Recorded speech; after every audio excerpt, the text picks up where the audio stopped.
This time, can we have the roll call, please? Councilmember Condit? Here. Councilmember Durasett? Here. Vice Mayor Rhino? Here. Councilmember Klein? Here. And Mayor Vieira. Here. Next, we will have the invocation by Pastor Michael Hanks, followed by the Pledge of Allegiance. Lord, we come to you on behalf tonight of this great city, its citizens, its leadership. Lord, we pray for this meeting. We pray that all discussions would be for the furtherance of the good of the city and its citizens. I pray, Lord, that you touch the leaders, touch our citizens, and bless this time tonight. In Jesus' name, amen. Amen. Pledge allegiance to the flag of the United States of America and to the republic for which it stands, one nation, under God, indivisible, with liberty and justice for all.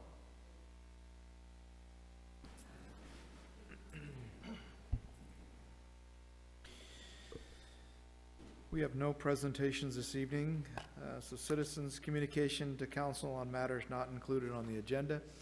While the City Council welcomes and encourages participation in City Council meetings, adopted rules allow no more than 5 minutes for expression of non-agenda items.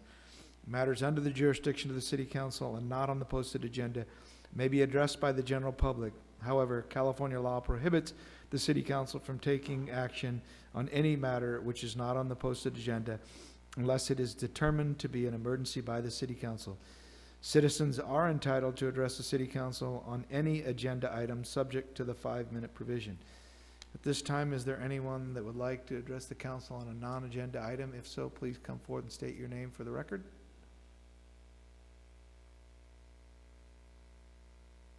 Dave Pratt of Ceres. You know, I'm constantly looking around for this half car, and I've yet to find it. And I really think that you ought to quit building all these places for this half car.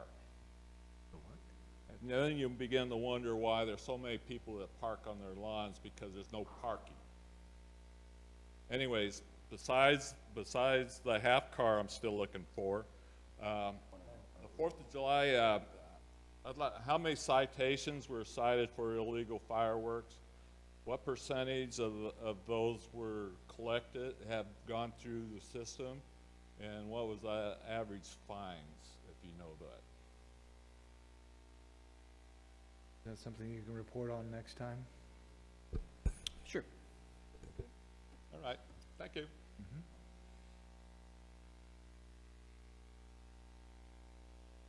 Anyone else?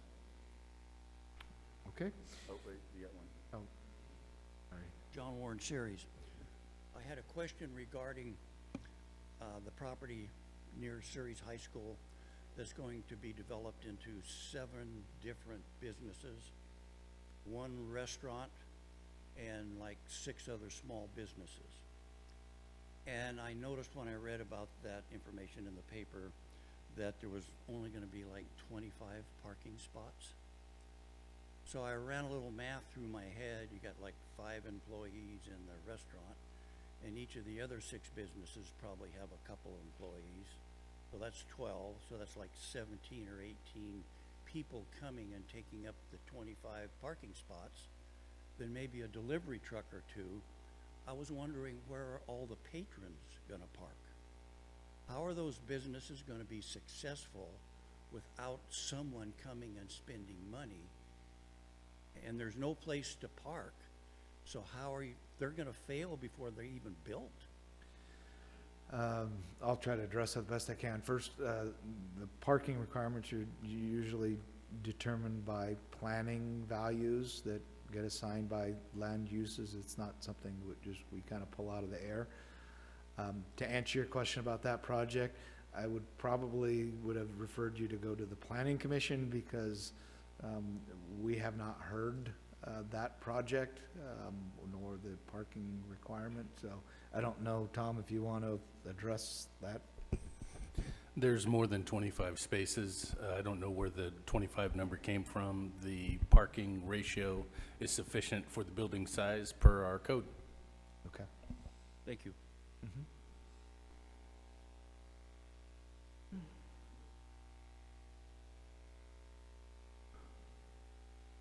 Don Donaldson. I'd just like to thank everybody that was on that MOU that got me out of the basketball. I went went to Mississippi, Louisiana, Alabama, and watched my grandbaby play. And I'm doing that every weekend now. I'm not at the gymnasium at 7:30 until 8 o'clock at night. I'm having fun with my kids. And man, is it ever fun to not be in a gymnasium. But I love the kids up here on a dentist. I went in there and Maya, that I coached, and she jumped up and went over and grabbed me, says, "You remember me?" And I says, "No." She said, "You coached me in the 6th grade at Walter White." What a fantastic thing, huh? I went to Big Five to get some shoes, and here Lopez come up to me and hugged me and didn't even know who he was. Thanks a lot, Don, for coaching me in basketball. But I'm having a great time, people. Thank you for getting me out of that. I was happy to do it for the kids.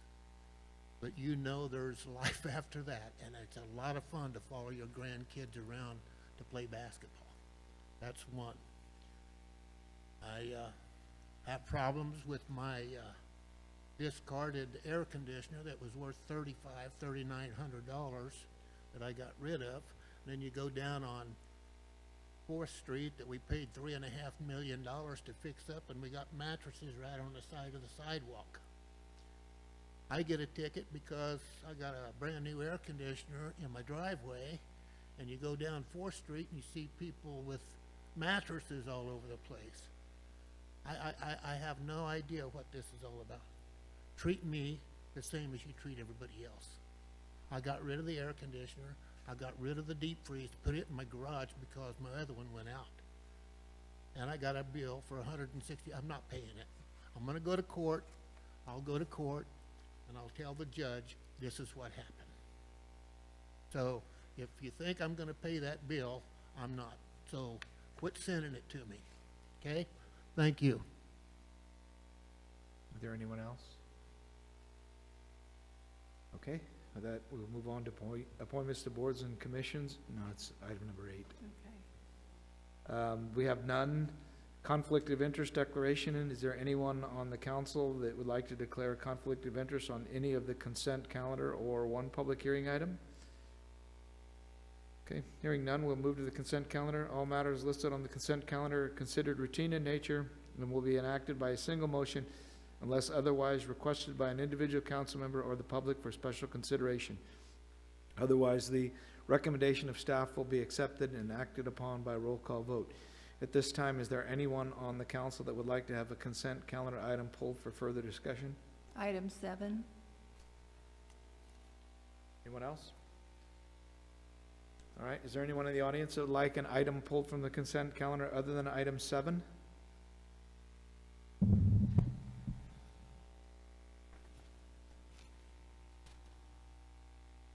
Okay, I'll bring it back to the council for direction on the other items.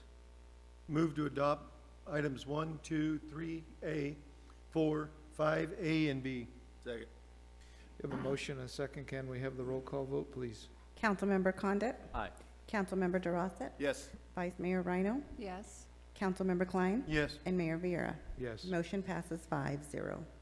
Okay, item number 6, final adoption of ordinance number 2020-1056, amending in their entirety Title 9, Public Peace, Safety, and Morals, Title 10, Vehicles and Traffic, and Title 19, Code Enforcement. Mr. Warren, did you want to come up and ask your question?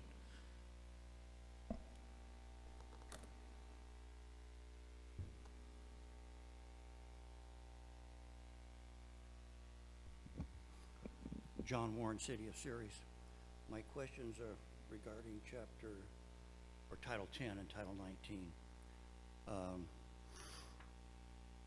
Basically, because everything was moved from 19 into 10 that had to do with vehicle operations and abandoned vehicles and such. They moved, kind of consolidated is what I found when I went and looked at the 3 different titles. Everything basically was moved into Title 10. My one,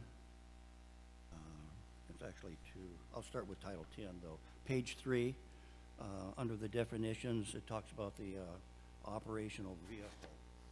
And I believe that the definition should say that it's a vehicle capable of being lawfully operated on public streets and highways, rather than just under its own power, by its own motor.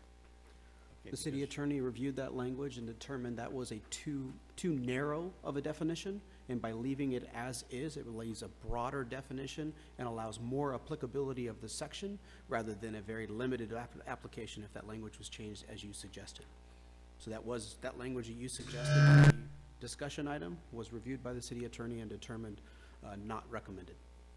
Because right now, what it says is operational means a motor vehicle that is currently capable of being propelled by its own engine. And that's very narrow, like you were saying. And it would be better to say if it could be safely operated over the highway. But anyway, over in Title 19, there's a definition of an inoperative vehicle, and it's on page 5. And that's more in line, because if a vehicle, of course, is operational, then it's not inoperable, and the inoperable vehicle has a better definition. On page 36 in Title 10, you're defining a vehicle of historical value under section 5004 of the California Vehicle Code. As used in this section, a vehicle is of historical interest if it is collected, restored, maintained, and operated by a collector or hobbyist, principally for the purpose of exhibition and historic vehicle club activities. The section before a vehicle qualifies has to be completely restored and not in a state of restoration. The California Department of Motor Vehicles will not issue a license plate, or they will not issue a ID tag. In this particular case with this section, it's historic. It starts out with historic vehicle 1 and then proceeds depending on the number of applications. And I believe this section was enacted in 1985. So we're well past what they were looking at as vehicles that were over 25 years of age. And right now, a vehicle over 25 years of age is like a 1995 motor vehicle, because we're into 2020. So the vehicle definition that it only restored vehicles qualify, not vehicles being restored. So in your definitions and in your title, you want to say that a vehicle is of historical interest when it's not even restored, so it doesn't apply under the way that you intend it to be. A vehicle on page 37, you have a vehicle of historical value may exceed the time when a letter is written to the CDD, which is the Tom Westbrook, but it doesn't say if the Mr. Westbrook department has to respond to the person. If a person writes a letter in saying, I want to exceed the time to restore my vehicle, and I want to write a letter to the city, and I'm going to say I'm going to take 20 years to do it, that's all that's required. And the vehicle sits in someone's driveway for 20 damn years. There's nothing in there to say that the city will respond to the letter and what the parameters are. So that should be addressed.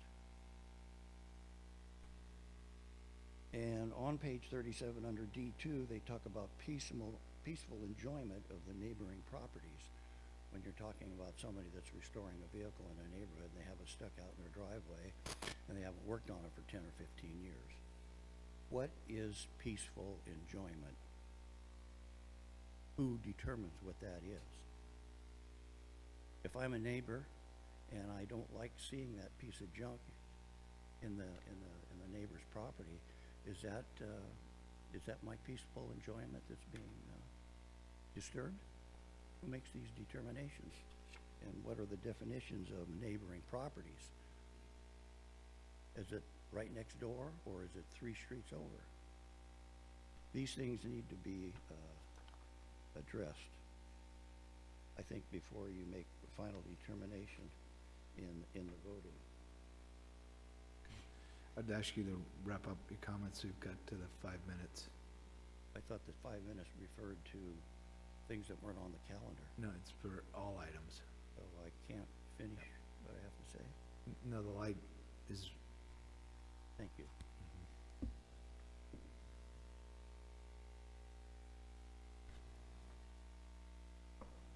all right, I will look to the council for discussion, direction. Move to adopt final adoption of ordinance number 2020-1056, amending the entirety of the finally titles, Title 9, Title 10, and Title 19.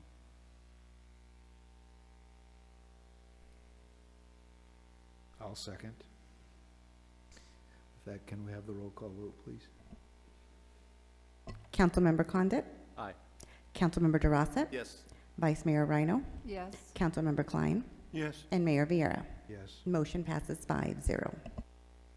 Okay, item number 7, resolution number 2020-14, approving the memorandum of understanding between Stanislaus County as the administrator of an operational area and the Ceres Fire Department regarding the use of equipment acquired under the Budget Act of 2019, Assembly Bill 109 for emergency communications equipment and infrastructure.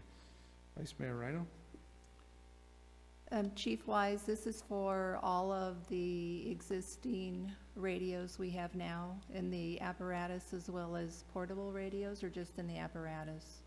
Both. It'll be mobiles and portable radios, and it will also be for our station alerting systems. Okay, and then I have a question for the city attorney. On page 2 of the MOU, 2.2, it says that the county can terminate the agreement as long as they give us 30 days' notice and that we have to return everything, which means if we had to do that, then we have no functioning equipment at the city. And I thought it would be covered under 3.7, that at the direction of the county and no less than 60-day notice, that we have to relinquish the property unless it's found that it would be, it would create a hardship in our community. I'm sorry, that's 3.9.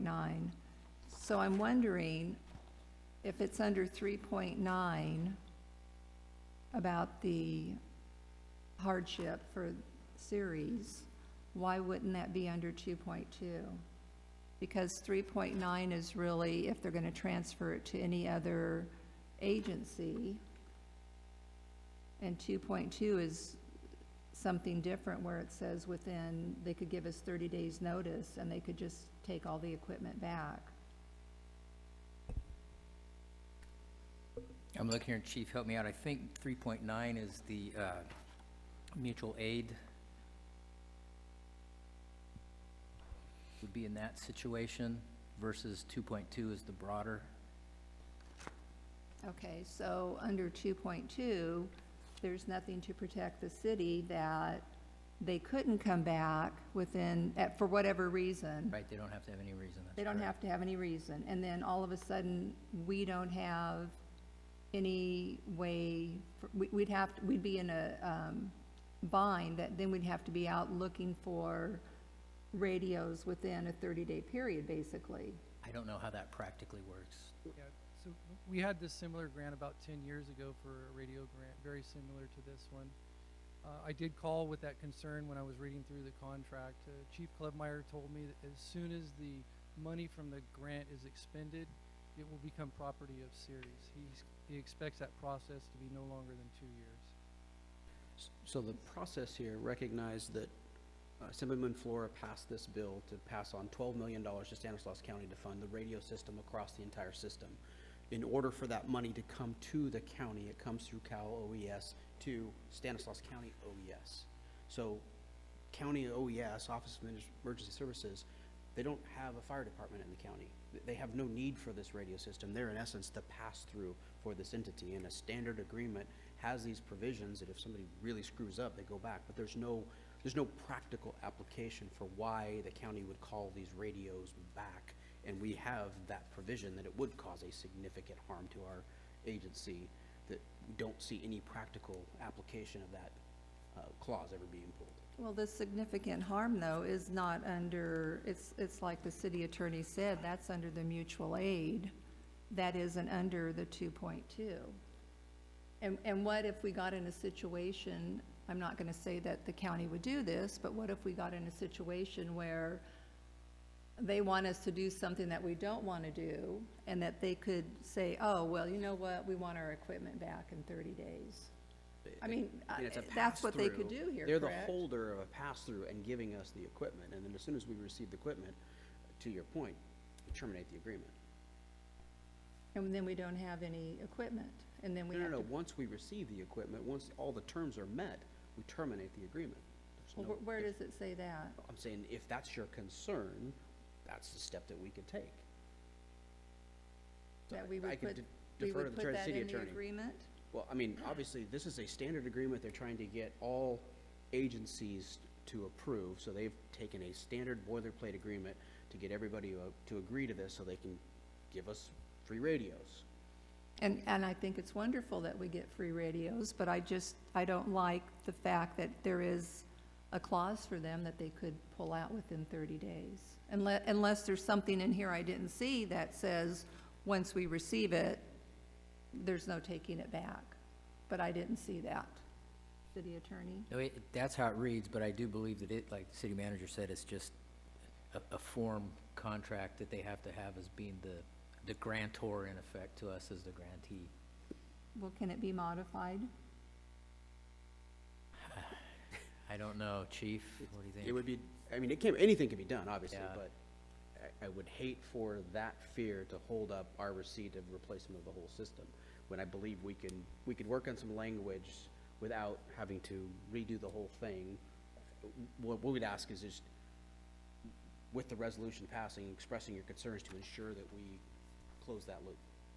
And that I believe we could do. Well, how could you close the loop if we've already agreed to this agreement with the resolution Well, tonight? We would look for your direction to revise the agreement to satisfy the concerns.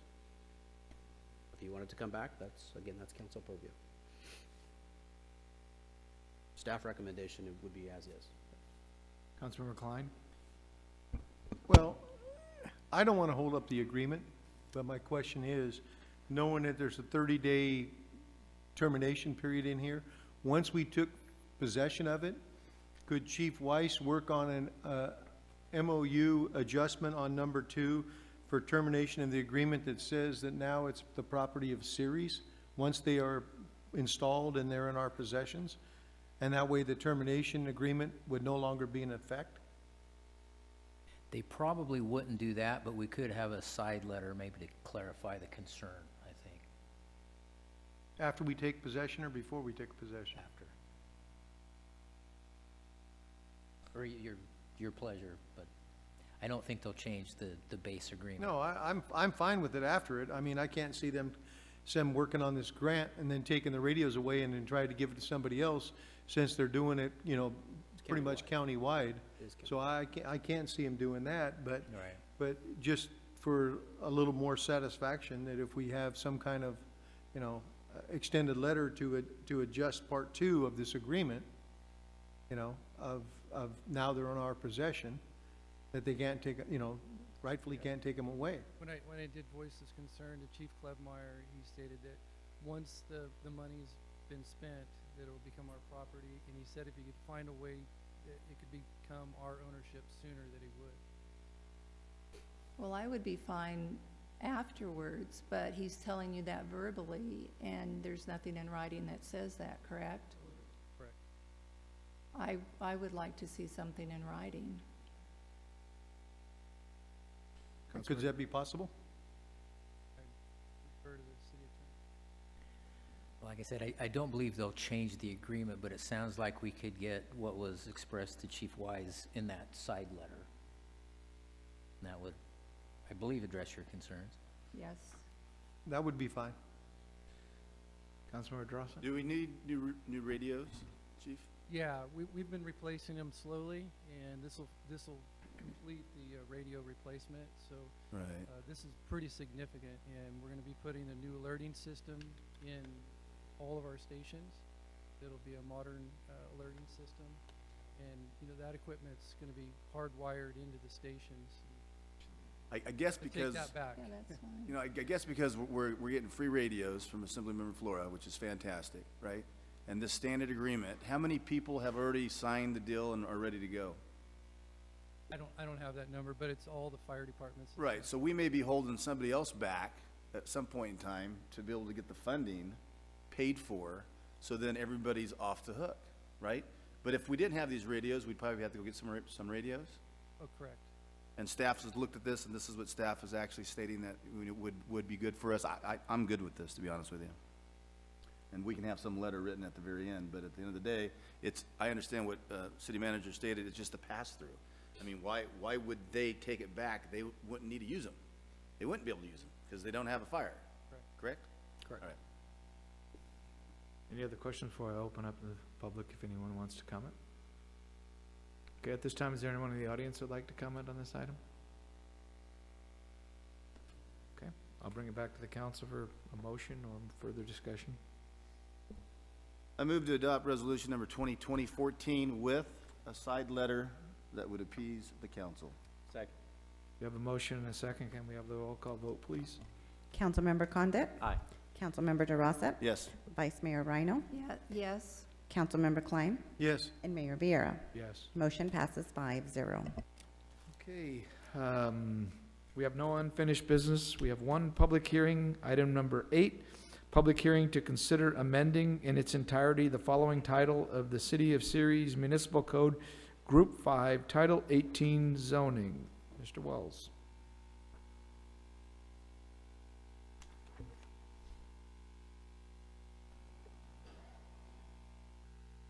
Thank you, Mayor Vieira. As we continue on our journey of the municipal code, the end is very near, thankfully. All right, so Title 18, as we get to the very end of this process, we have, in essence, three more steps. The public hearing this evening, an adoption public hearing that's scheduled for March 9th that will take care of basically everything that is left, and then a second reading for adoption with an effective date to follow. So as the council recalls, we did a discussion item on the municipal code, so little title of 300+ pages with the final edits and corrections per council direction at the discussion item is now just a couple pages under 300 pages. And for the most part, as the council saw with the discussion item, it is consistent with the existing code. We reorganized a few items and then updated everything to be consistent with state law, court cases, and similar language. We also took this item to the Planning Commission as a public hearing. Planning Commission gave some comments and insights as well. Those have all been incorporated into the draft document that you have this evening. As mentioned in the discussion, per our housing element, we added a new provision for the R5, so a higher density residential component, basically to comply with state law in our housing element that's been adopted. As I mentioned, we reordered the chapters to be more consistent. For example, the RV parking was moved to be after all of the different standards for each different zoning area. Expanded and added definitions for an ADU, so an accessory dwelling unit. Used to be referred to as secondary units and those type of things. That's now have been updated. As we mentioned previously, methadone clinics and similar have been added through all zones to require a CUP. We updated the sign code to reflect case law in the Reed versus Town of Gilbert case. One of the items we wanted to bring back for your consideration, look for your direction, wasn't clear in both the comments that we got back was regarding pods or storage containers. There currently is no provision for either allowance or prohibition of storage containers. So it was unclear from the last discussion whether the council wanted to have an outright ban and have that through all zoning codes, or to allow those on a permitted basis or only on a limited basis. So looking for some direction there. We talked about that, kind of danced around it. There was an existing code case that was referenced, but looking for some direction on that, and you can hold that till the end or just give us some direction how you want to handle that. We also discussed last time the height and square footage for freeway-oriented signs. So the staff recommendation was 85 with the potential to go up to 100. Per council direction was to leave that at 85, so those changes have been made into the draft code. Also, per council direction, changing the fence heights to that 7-foot standard, again with that variability of the 2 feet that goes in there as well. And then after tonight's public hearing, as we take council direction, then it would return on March 9th for adoption with the other titles. So Group 3, Titles 5 and 12 would return. Group 4, 15, 16, and then 17, and then Title 3, which has already been adopted, it would return with the one change that is currently in Title 16. So there's one chapter in Title 16 that needs to move to Title 3, so we would bring Title 3 back with that other package so that it's all cleaned up at one point in time. And then, of course, this Title 18 would return. Target, as of right now, would be a second reading for the adoption of those titles on March 23rd with an effective date of May 1st. The only caveat that I have there about potentially later is the city attorney will do one last review of everything. There may be a few cleanup items depending on that final review and the timing of that final review. So once we get a better idea for that March 9th, we'll have the kind of final dates for effective date after that. So with that, I'm available for any questions.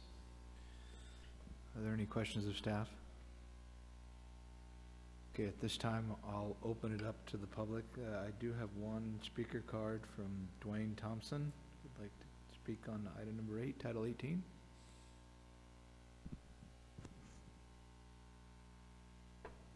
Good evening, Mayor, Council, and staff. Dwayne Thompson, 1197 Alondra.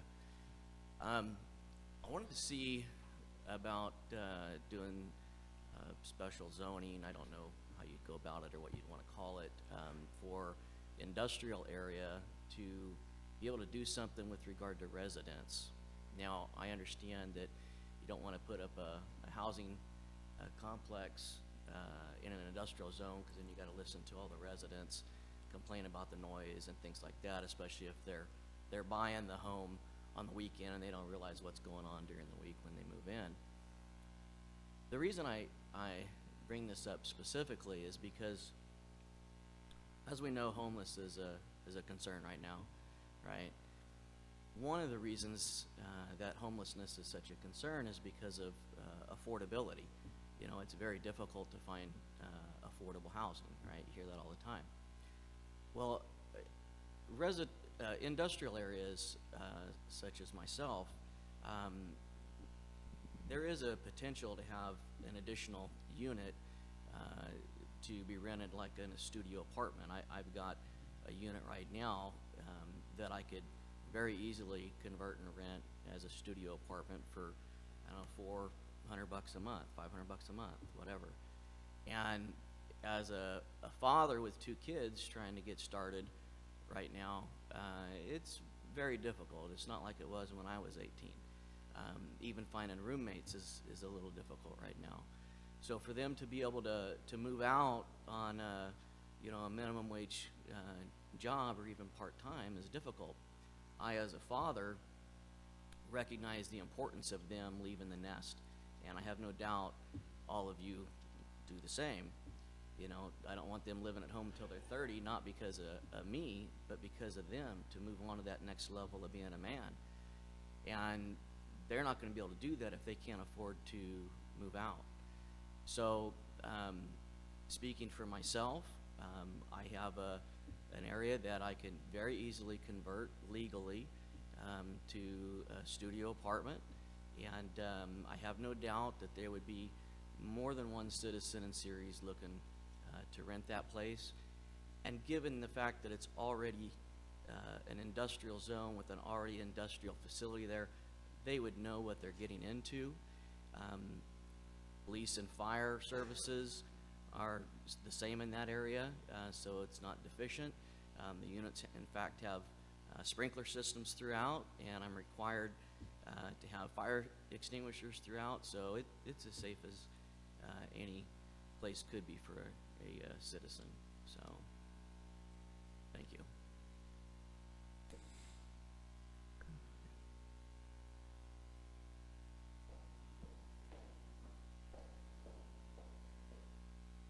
Good evening, Mayor and Council. Renee Ledbetter, representing Ledbetter Construction this evening.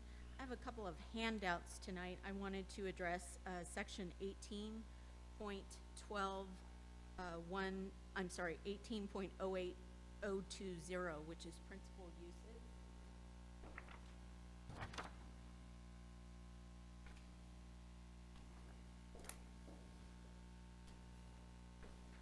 Tonight, we just wanted to ask the council to consider a possible change from a minimum lot area of 9,000 square feet to 8,000 square feet on two-family dwelling corner lots in the newer subdivisions. And the reason that we're bringing this to you at this point is because we wanted to offer some insight on reducing that square footage for that lot size. A developer would be more inclined to provide dual housing on those corner lots if the square footage was reduced. It would reduce the cost of upfront landscaping fees for the developer, and then over the long term, the maintenance for the property owner. The corner lots would also provide, as Mr. Thompson just noted, that we don't have enough affordable housing, not just in Ceres, but in California, that it would provide the duplex units for multifamily housing on those corner lots. So you can see from the pictures that I've given you, we have constructed in the past the corner lots over off of Blaker and Kinzer and McCord, Heavenly and McCord, and Blaker and Heavenly in that section. And those are just some examples of all the landscaping that's required for a 9,000 square foot lot versus an 8,300 square foot lot. So the difference isn't it's not compromising the building square footage by any means, but it will reduce water usage, it will reduce costs for the developer, and again, long-term for the property owner if we could reduce those corner lot sizes. Okay. Any questions? So your request would be to take the requirement down to 8,300 square feet? To 8,000. 8,000? Okay. So the simple change there would be on page 67 of Title 18, 180802B1. So the current language is a minimum lot area of 9,000 square feet would be changed to 8,000 square feet. How many of these do we have around the city? Rough idea. Very minimal? Yeah, I'd probably say less than 2 dozen. So it's not something that developers have taken a part of. There were some limited lots that were left over and met the standards. Ledbetter Construction did some of those duplexes. This happens to be one of those things where the lot size is a little bit bigger, probably a larger duplex unit, or narrowing it to 8,000 square feet maybe reduces the size of the duplex a little bit, but overall, staff doesn't see any objections to this. Okay. And on a side note for the pod issue, as a realtor, I would highly recommend not putting a ban on them because a lot of people, especially who are leaving California, require those pods when they're moving. And so maybe a limited period of time on the pods, I would highly recommend, but not a complete ban of them. So, thank you. Is there anyone else?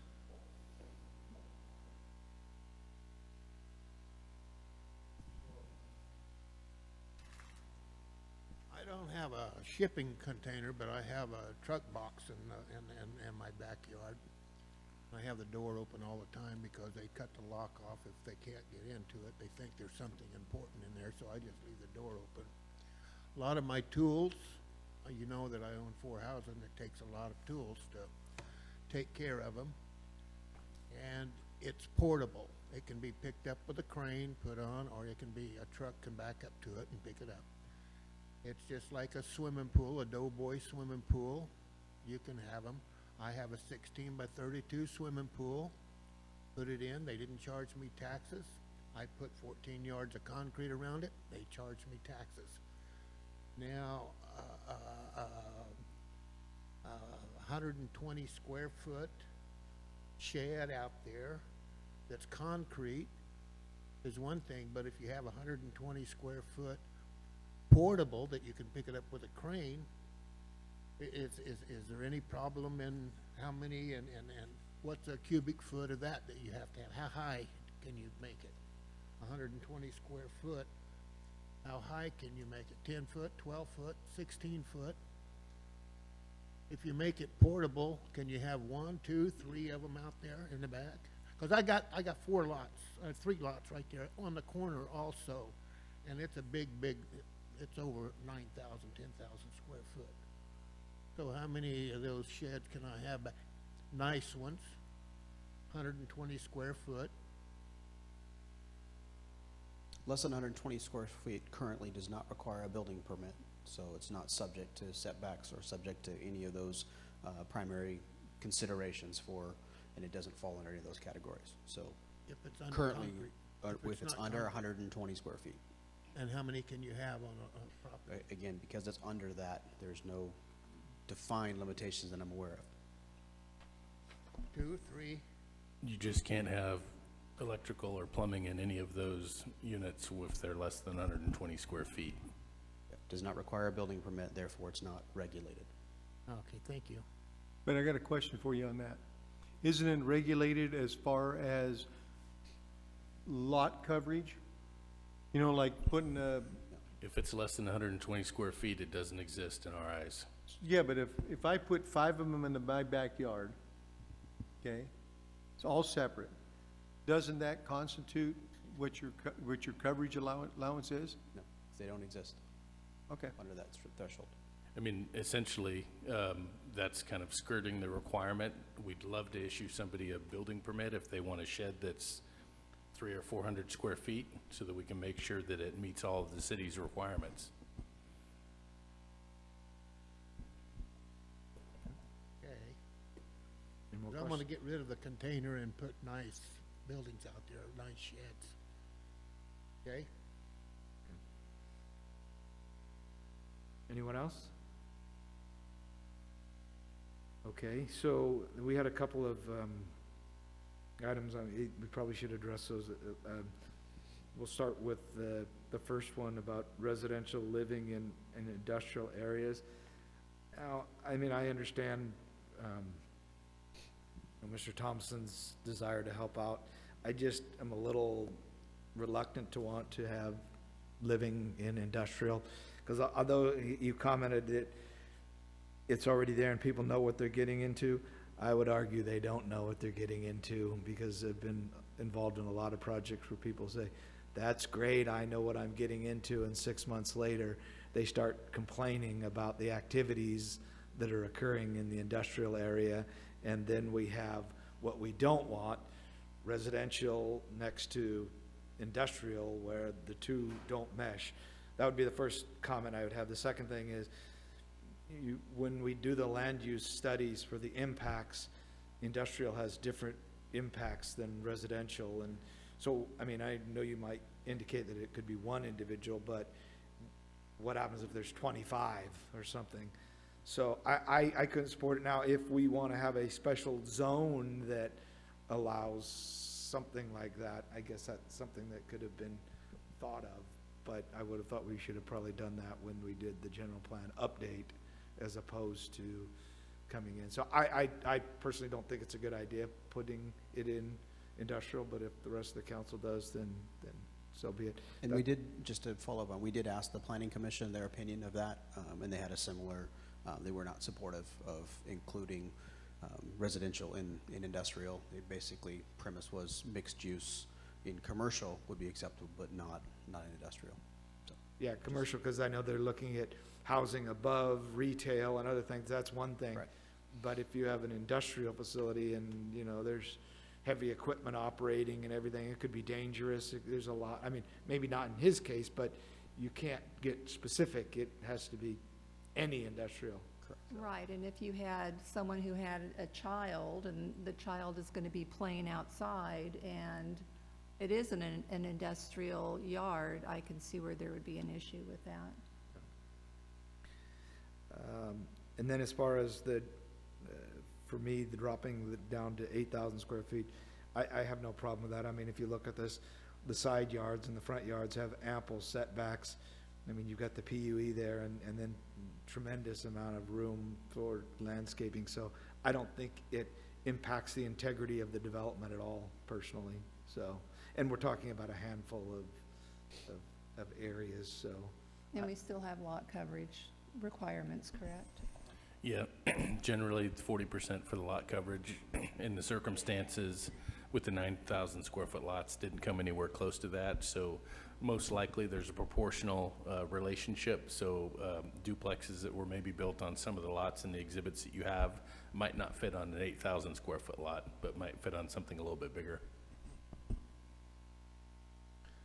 So those are my comments. I don't know if anybody else had any. I agree with you on both of those. You know, part of my thing with the industrial, you know, I've known Dwayne for a long period of time, you know, to have an industrial area where you could have, you know, 25 different businesses that pull motorhomes in and have people living in them, and, you know, it becomes somewhat of a situation. The other part too is we have dispensaries in industrial areas, and I'd hate to have some sort of a, you know, thing occur in regards to, you know, where we have maybe a marijuana shop, dispensary, that somebody's up there and then, you know, they know that it's there, and, you know, it's just hard for me to swallow.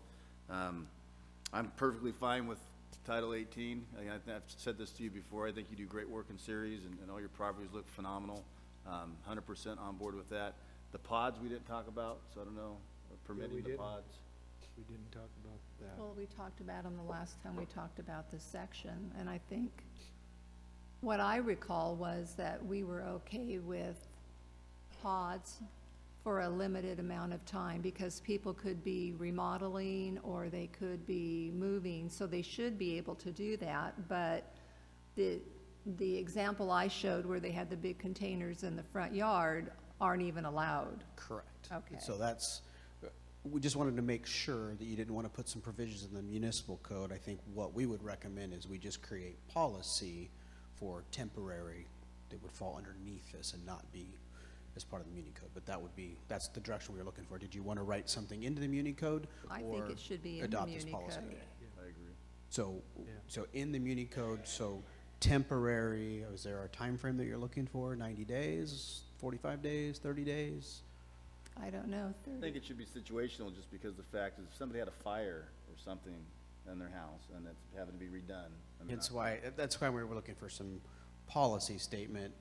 So if we had one policy statement in the Muni Code that says, you know, it's temporary only, and then we develop a policy so that it gives a little bit of flexibility.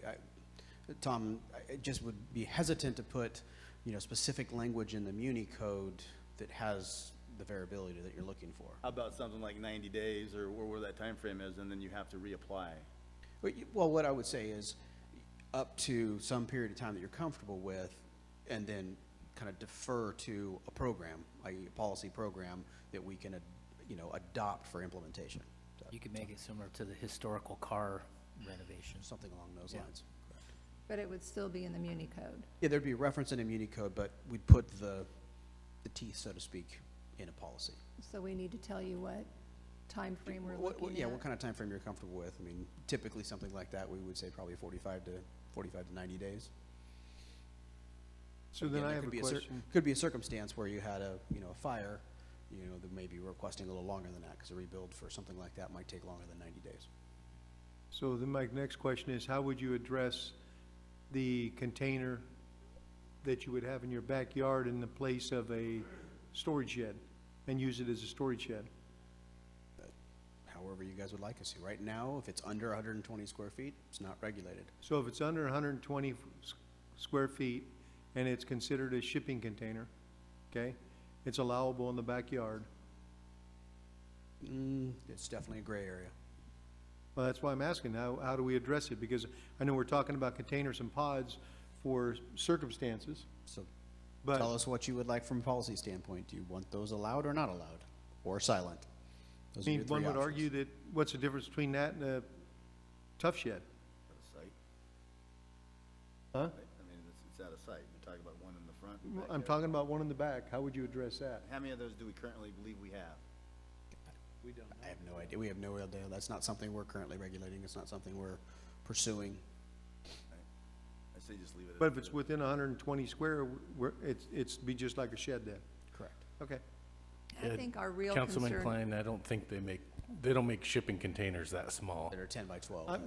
Generally, they're probably gonna be more like 8 by 20 or somewhere, that's probably one of the smallest ones you can get. Would be 8 by 20, correct. and I think our concern was really the front yard, that we didn't want people leaving them in their driveway for a year or whatever. Exactly. That's the way I took it at the last session. I just wanted to make sure. I don't want to assume. I wanted to make sure we were all on the same page. Councilmember Condon?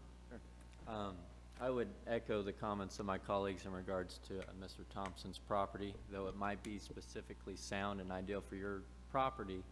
Overall, as you said, Mr. Mayor, we don't want to get into the weeds on that. And I would also agree with the 8,000 square footage recommendation, and also Vice Mayor Rhino's comments when it comes to pods. Okay, are there any more discussion or direction? If not, I'll entertain a motion. Move to have the hearing to consider amending the entirety of the following title, number 18, with changing 18.08020, which would be B, from 9,000 to 8,000, and then to the pods in regards to Councilwoman Rhino, 45 days to 90 days permit. Yes. Yeah, it's direction at this point. We don't need necessarily an action, but we appreciate that. I was ready. You got it. You nailed it. You exactly the direction we're looking for. We're ready so we'll make those changes, work to get this on the agenda for the 9th with those, incorporating those two changes. Tom? Just need direction, you don't need a motion? Correct. Okay. Couple of the things that Tom wanted to bring up. Council, if we could, before we move on, I know that one of the business owners I've talked to about some of this didn't get up to necessarily speak, so I wanted to mention the item to you again. We mentioned about the administrative use permits having a 180-day requirement. There was a request from a business owner to have that up to a year-round. The council elected not to do that, to keep it at 180 days. I spoke with that business owner. They're here tonight. I don't know if they intended to get up or speak or not. I don't know if we want to offer time for them to do that now.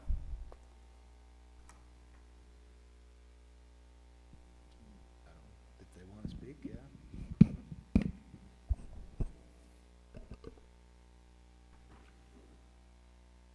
Good evening, council. I'm not going to take a lot of your time, but I've been working with Tom and James for the last 13 years. My name is Violet Savay, and my husband Hector Irisava. We're the owners of Heaven Snow Shaved Ice on 2000 Central. We've owned the business the last 13 years, and tonight I'm glad that I made a visit here. Thanks for Tom advising me to come in. We are asking if there's by any chance we can do the permit to be a year-round permit, due to the fact that number one, every season we employ anywhere from 8 to 10 students out of Ceres High School, Central Valley. We reach out to the kids in the community and everybody else in all the schools, and we employ these children. There's a few that we've also taken off the streets that now are doing big things in the Bay Area, and that come back and revisit with us, and they thank us for giving them that opportunity to have that first summer job. So we want to continue to keep providing for the city of Ceres and to do good and positive, and I think that we have proven the last 13 years that we have not had any type of incident or big issues, and we just want to kind of give more back to the community if we can, with expanding our permit to more than 180 days, not having to close every 6 months and reopen again, just due to the fact also that it becomes a little difficult as well, paying all the fees, the normal fees that a vendor pays or a mobile food vendor pays to the health department, and having to just utilize it half of the year instead of doing it for the full year. Also, Heaven Snow's been around this town for many years. We're the third owners. It's been well over 20-some years that the stand's been on Central. We've made a very big difference in this community. We've also stretched the name out to city of Turlock, which everybody follows us, and they really enjoy having us out there. And we get people from Modesto to come and visit city of Ceres and enjoy all of our treats. We get customers that always ask us, why don't you guys continue staying open? And the only answer I can give them is that the city of Ceres does not allow us more than 180 days of usage. Okay. And I'll go ahead and speak to it first, why I believe 180. For me personally, first of all, I think you're doing a great job. I appreciate you employing everyone and doing it. But I think the council's direction for having it 180 days is because we treated it as if it isn't permanent. And if it was a year round, then how do we tell other businesses that are coming to our city that you can plop down a portable type building, run electrical out to it without being in conduit, without all the things that we require all the other brick and mortars to do, you've been able to get away without doing, or the previous owner. So if it's a temporary type arrangement, we can allow that to a certain extent. But if you're going to go permanent, how can I have someone else who's building a business come in and if they say, well, wait a minute, I want to put a pod down and run power to it and run my business out of there, then we have no standards for our city and our development, if that makes any sense. So again, I think what you're doing is great. I understand that. But it was chosen to do as a mobile operation that you want to turn into a permanent fixture. So I would say, well, then if you want the permanent status, then we're going to have to subject you to all the things that we subject other permanent brick and mortars to do. Does that make sense? I totally understand, but we have tried finding permanent locations, and it is very difficult to get into certain areas, whether it's, it all depends on if, let's say, if Starbucks, or there's a Baskin Robbins, or there's another ice cream parlor there. They don't want the same type of business or a competitive person to move in. Of course, the bigger franchise has the, this big say-so. Being a mom and pop shop, when we employ these students, we don't look at them just as an employee or employer. We look at them as a family after the 6-month season is over. And it just breaks my heart to see these young teenagers that their parents reach out to me. They say, hey man, my kid needs a job. Do you know anyone that's hiring? Because they really want to continue working. They enjoyed being with you for the summer. And my answer is, yeah, I can refer them out, but I'm not sure if they're going to get the job. And unfortunately, a lot of the businesses don't employ these students because the shaved ice stand is their first job. However, some of these employees of ours have become tremendously phenomenal individuals, and some of them have even grown up to be peace officers in San Francisco, for example. So these are things that we do for these children that, maybe another big business will not give them that opportunity due to the experience. Again, I completely understand that, and I think it's great. I'm just saying why we have it at 180 is so that we can allow you to operate differently than we allow our other brick and mortars. If you want to have it all year round, then we have to be fair to all businesses around here and subject everyone to the same criteria, which you currently are not operating under. Does that make sense? Yes. Is there any way maybe we can do like a fine line saying if another business comes like across the street that's building permanent, or anything that's within certain amount of distance that's coming up to build, then we can go back to our 180 days? I mean, because it's been 13 years and nothing's been really happening over there. No, we can't do that because there's these existing businesses that are operating that have been subject to. And again, I'm just one here. If the rest of the council wants to allow something longer, then it's up to them. But me personally, I just have to be fair across the board. And by allowing you to have 180 days, we've kind of said, okay, we'll allow you to operate, which is typically a lot longer than we would allow anyone else to operate.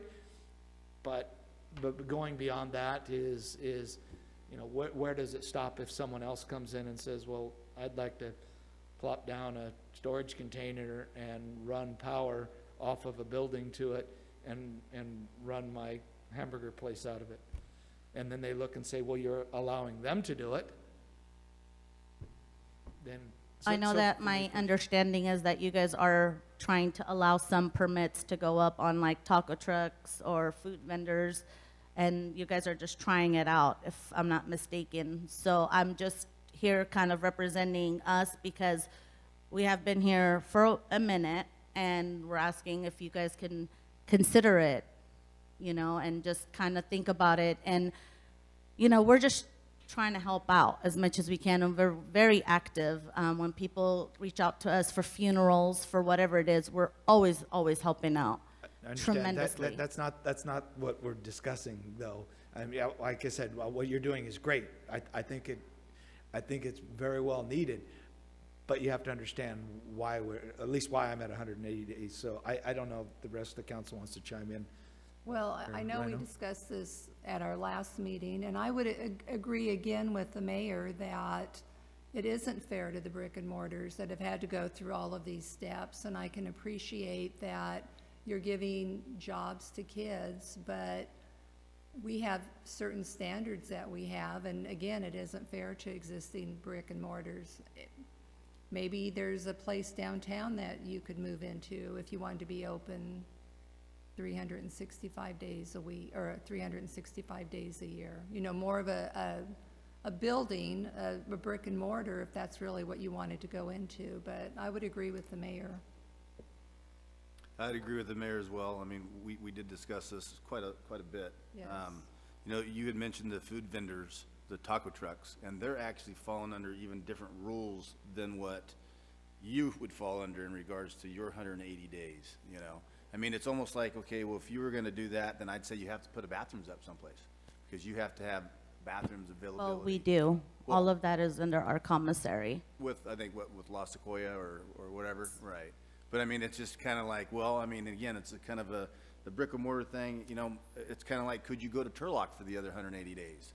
Be in Ceres for 180 days and then find a place in Turlock and do that in 180 days, and then you'd have your year. Well, Turlock, we have a full year-round permit. It's just our stand is not as big as the Ceres stand, so we're not able to do like smoothies and shaved and blended coffees and things that nature. Otherwise, we would be open year-round in Turlock. And I think the existing taco trucks or food trucks, Tom, don't they have to move every day? They can't, they're not Yes. stationary, so they have to move every day, the pilot program that you were talking about. If someone were to come and request what you're doing now, they probably would not get approved. So actually, I mean, 180 days is pretty generous.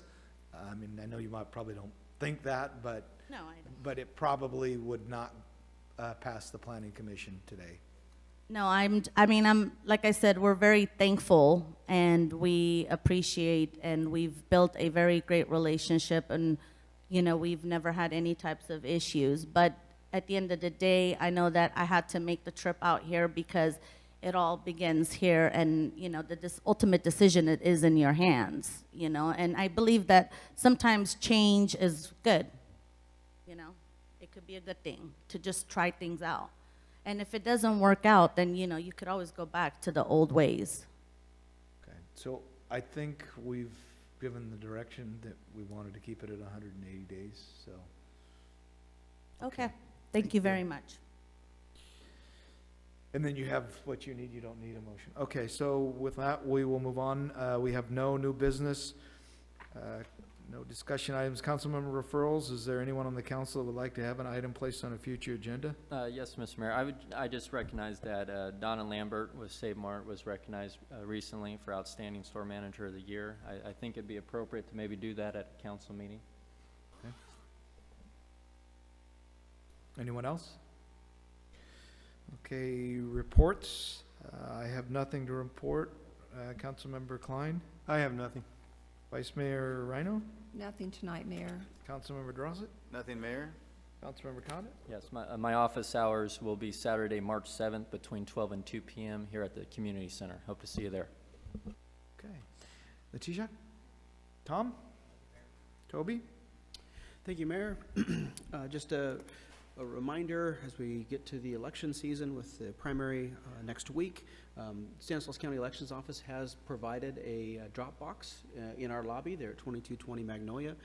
It is picked up daily by the Elections Office, so just wanted to point that out, that anybody can, anyone in the county can drop off a ballot there, and it is secured, and like I said, the county picks it up daily, so it is a nice resource to have right here in our backyard. Also wanted to update the council. Back in September, council approved the refunding of our tax allocation bonds for our former redevelopment agency. At the point in time, it was a very positive bond market. It's kind of unique. Letitia and I were on a call this afternoon. The bonds are basically priced this afternoon, and they go to sale tomorrow morning.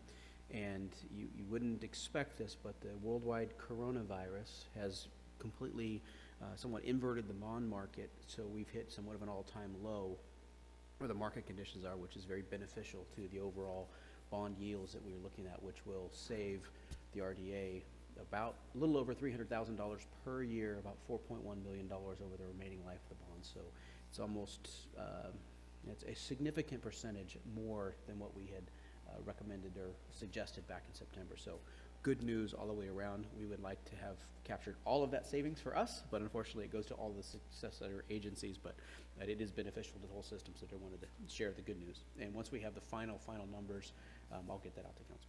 Okay. Thank you. Tom? Daniel? Rick?